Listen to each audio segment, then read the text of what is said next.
Hello everyone, my name is Amara. I'm representing University of Kalasin, Indonesia in the first international virtual speech of Kalasin University in 2022. The COVID-19 pandemic has been going on for around 2 years by now, and the world has indeed gone through some drastic changes.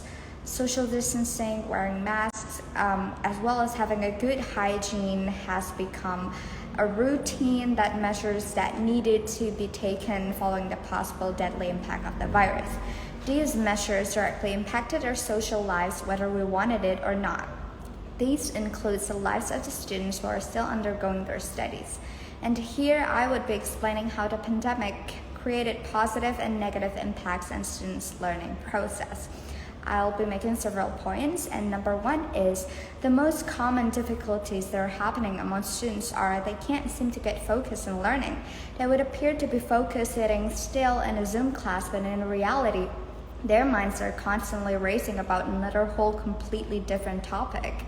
And this is why lessons being taught at the moment could only stay in the Zoom class, and because as soon as they leave, they don't remember a single thing.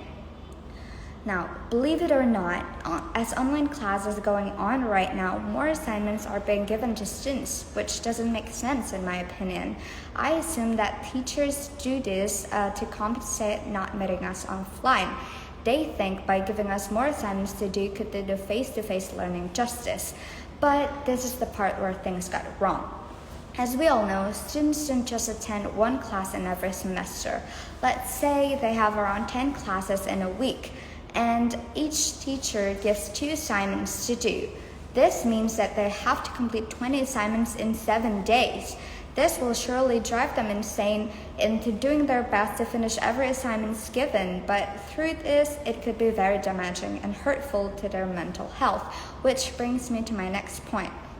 Students, just like every human being imagined, have to stop and think for a second for the fact that they are living in the middle of a pandemic right now. And it might not be the most ideal thing to think about finishing your math homework, for example.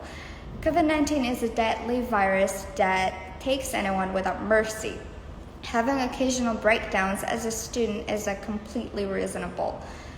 They have to think about so many other things out there. Instead of finishing dozens of assignments given, they would rather sit and spend time with their families in their house while they still can.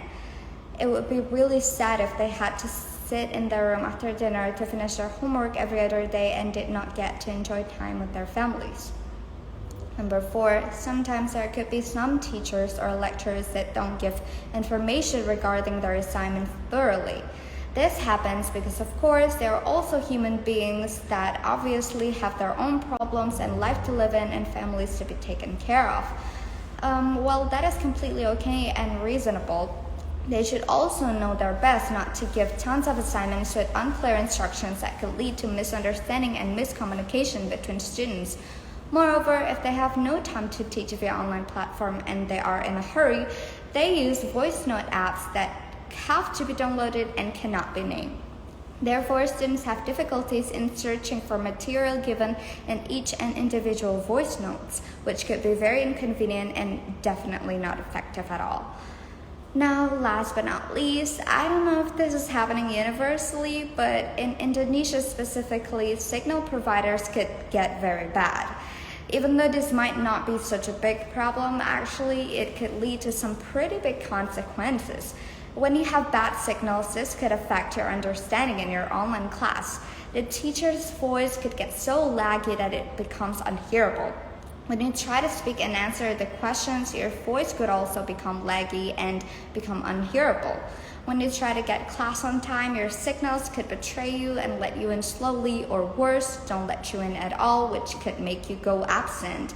Some teachers might believe, but there are some who also might thought that this was just an excuse, which makes all these things become very hard sometimes. Now, despite every disadvantages that I already mentioned before, from my point of view, the COVID-19 pandemic has also given several indirect advantages and opportunities for students. Number 1, I think the most obvious advantages in online learning are online exchange students. The exchange student program is not something that could be considered cheap. Now, it needs a lot of funds, whether it is from the university or family backup itself. But since everything is online now, including exchange students, they made it so much easier by only relying to online meetings such as Zoom or Google Meet. Even though there might be some difficulties in online class schedules, this could bring some opportunities for students to become more independent by themselves. Knowing things all by themselves give them more freedom and control in learning things inside or outside the class materials.